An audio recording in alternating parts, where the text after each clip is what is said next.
What is going on, New York Knicks fans? Today, I wanted to talk about the number 3 overall pick, R.J. Barrett, and what I think he could potentially project to be at the NBA level. Now, the name that we've heard a lot is James Harden, and I do see a lot of similarities. Now, I'm not expecting him to be James Harden. That would be way too high of expectations. You can argue James Harden's the best offensive player on the planet. Now, of course, James Harden really isn't known for his defense, and we hope Barrett is better on that side of the floor. Not that Barrett is known for his defense either, but a lot of people think he has the skill set to become a much better defensive player in the NBA. Barrett stands at 6'7", so he has 2 inches over James Harden, but they do have a lot of similarities, and we're going to get into it in this video. Barrett this year had an incredible year for the Duke Blue Devils. Now, some people will certainly knock his efficiency, and he was not efficient at all, especially from three-point land, where he only shot 31% from the field, from the three-point line. From the field, he was much more efficient, shooting 45%. The free throw line, we all know he needs to work on, where he only shot 67%. And we saw him struggle early on in Summer League at the charity stripe as well. But he needs to become a more efficient shooter at the NBA level if he wants to take that step forward. He also needs to get better with that right hand. But in terms of similarities with James Harden, when you look at their college numbers, they're nearly identical in terms of points, assists, and rebounds. Barrett this year was the first player in college basketball history to have over 800 points, 250 rebounds, and 150 assists in the same season, which is insane to me. But Harden almost did it. Harden, for his career, his assists are identical. They both averaged 4 assists. His rebounds were slightly down, in which he averaged 6 compared to Barrett's 8 this year. And he was 1 point less, averaging 22 points a game over his 2-year career at Arizona State compared to Barrett's 23 this year at Duke. But their numbers were nearly identical. Now, where Harden had him was in terms of efficiency. Harden shot 6 percentage points higher from the field, where he shot 51%. 36% from 3, and he shot 76% from the free throw line. And I think Harden is a perfect example of a guy that showed he could improve his shot when he got to the NBA. Now, not so much the three-point shot or the field goal percentage. Those are actually down for his career in the league because he is a much higher volume shooter. But his free throw percentage is way up, and it's something Barrett will need to improve on. Like I said, Harden over his 2 years at Arizona State shot 76%.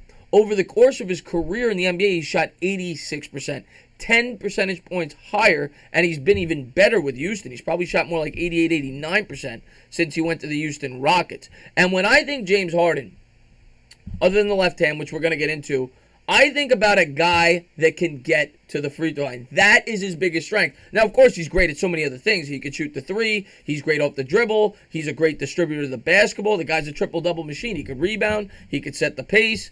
James Harden is an all-around player, but his biggest strength, in my opinion, is drawing fouls.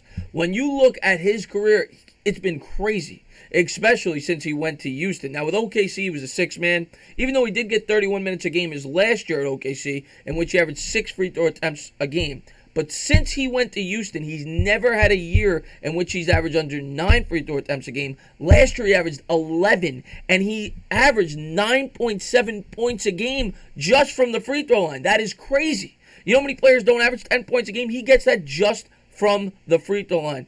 And Barrett upping his free throw percentage is going to help him average more points a game as well. And that's something he's going to need to do because I think in this aspect, they are incredibly similar. As I said, Harden has led the league 4 of the last 5 years in free throw attempts. Cousins beat him out 1 year. But other than that, he's led the league 4 of the last 5 years and is a big reason why he won that MVP award. And I think Barrett possesses this skill. When you look at Barrett's game, Barrett averaged 6 free throw attempts this year at Duke. Harden did average 8 in college, so he definitely showed that he was a little better at that. But Barrett could certainly draw some contact, and his body control around the rim is incredibly impressive. And I think he's going to be able to do that in the NBA.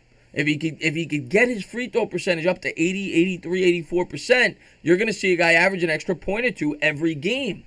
Based on his free throw percentage. So that is something he will need to improve on if he wants to become a big-time NBA star. You cannot be shooting 65, 66%, especially when you have the ability, like a James Harden, to get there so often.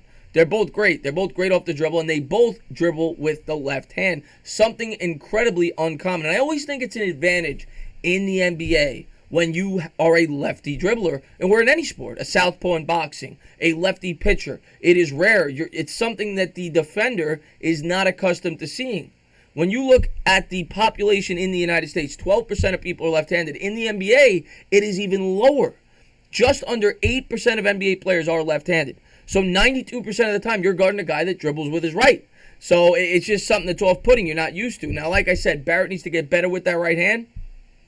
But it is certainly an advantage to be a left-handed dominant dribbler. And there's been a lot of great pros that have been lefties. Lamar Odom, Chris Bosh, Michael Redd, Manu Ginobili, Josh Schmidt, just some names off the top of my head. But that is a big aspect, I think, of Barrett's game where he's similar. I think the ability to draw fouls, and I think the ability to dribble with the left hand. I think it's off-putting for the defender. The other thing I wanted to point out was their ability to be combo guards. I mean, that's obvious, right? James Harden, over the last 3 or 4 years, has really developed pretty much into a point guard. That's what he is for Mike D'Antoni. Now, he scores a lot, but the guy averages like 9, 10 assists a game, and a lot of people think Barrett could develop into that. A lot of people think Barrett will be a point guard in the NBA within 2 or 3 years. I don't think he's ready for it yet. I think, like I said, if he wants to be able to be a point guard or a point forward or a combo guard, whatever you want to say, at a high level, he needs to work on that right hand. James Harden is much more advanced dribbling with his offhand as opposed to an RJ Barrett, as he should be. Like I said, he's been in the league 8, 9, 10 years. But if he can do that, I could definitely see Barrett being very similar to Harden as well in that aspect. A guy that could run the offense from the point guard spot at 6'7", and that would be dangerous. But overall, that is what I see. I see a lot of similarities in these guys' games.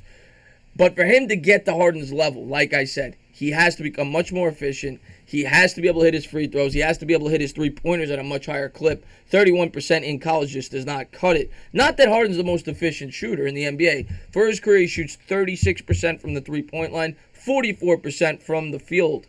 So he's more of a volume shooter and a guy that gets points on the free throw line. When you average 9 or 10 points a game at the free throw line, that makes up for some inefficient shooting.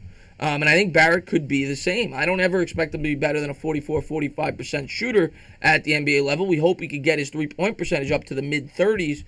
But I think he could be a guy that gets you 7 or 8 points a game at the free throw line. And if he could do that, there's no reason to think this guy can't be an upper echelon offensive player in the NBA, much like a James Harden.